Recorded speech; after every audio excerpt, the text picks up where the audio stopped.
Hello नमस्कार दोस्तों। तो कैसे हैं आप सभी लोग। तो दोस्तों आज हम लोग बात करेंगे कि द्रौपदी जो है पांचों पांडवों के साथ किस समय समय बिताती थी, वह उनसे कैसे संबंध बनाती थी, वह किस दिन किसके साथ रहती थी। जो है आज हम इस बारे में बात करेंगे और उन लोगों ने क्या नियम बनाए थे, जो नियम तोड़ने पर कि अर्जुन को दंड दिया गया था।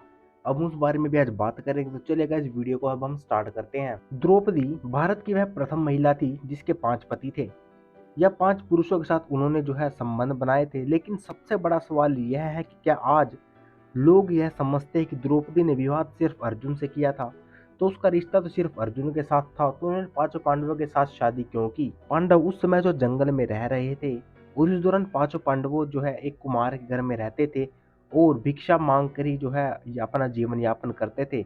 ऐसे में भिक्षा मांगते समय उन्हें द्रौपदी के स्वयंवर की जो है सूचना मिली और तो अर्जुन वहां पर गए और जो वहां पर एक धुरंधरी का एक जो तीर चलाने का कंपटीशन चला हुआ था और उस स्वयंवर को जो अर्जुन ने बड़ी आसानी से जीत लिया। परंतु वहां पर जरासंध, शल्य, शिशुपाल, दुर्योधन, दुशासन और कौरव बहुत सारे जो है राजा महाराजा उपस्थित थे। तो उन्होंने अवरोध किया कि वह ब्राह्मण को स्वयंवर न जीतने दिया जाए, क्योंकि जो अर्जुन था वह उस समय एक ब्राह्मण के वेश में था। उन्होंने अपना अपना जो हुलिया बदल रखा था, जिस वजह से लोग जो है उन्हें समझ नहीं पाए कि वे कौन है। परंतु श्री कृष्ण के दखल के कारण जो द्रौपदी का विवाह अर्जुन से हो गया। फिर उसके बाद में पांचों पांडवों ने उनके साथ जो है विवाह किया। और उसका विवाह 5 पांडवों से क्यों हुआ, इसके पीछे एक बड़ी ही रोमांचक कहानी है दोस्तों। पांचों पांडवों से उसका विवाह क्यों हुआ, इसके पीछे कहानी यह है। कहते हैं कि द्रौपदी अपने पिछले जन्म में बहुत सुंदर युवती थी। सर्वगुण संपन्न होने के कारण उसे योग्य वर नहीं मिल रहा था। इसलिए उसने भगवान शंकर की तपस्या की और शंकर जी प्रकट हुए।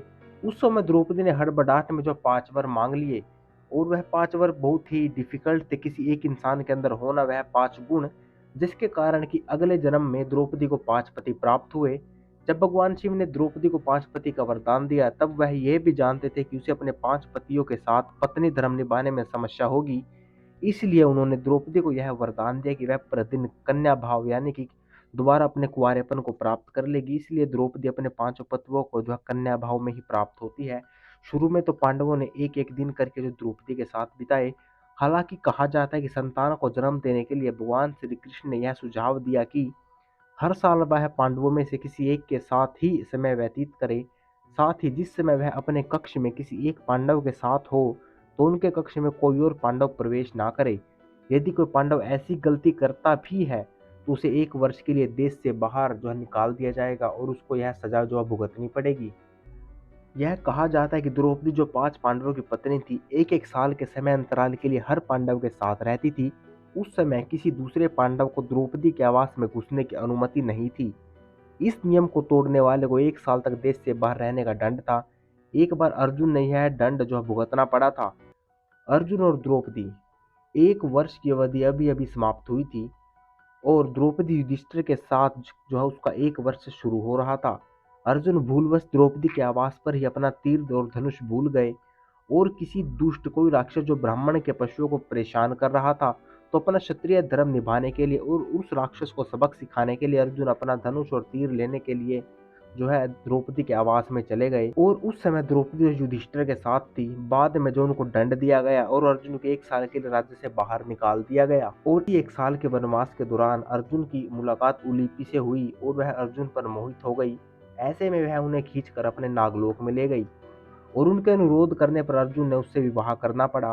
कहते हैं कि दोनों 1 वर्षों तक साथ रहे और अर्जुन और नागकन्या उलूपी के मिलन से अर्जुन को एक बहुत ही वीर पुत्र प्राप्त हुआ, जिसका नाम इरावान रखा गया।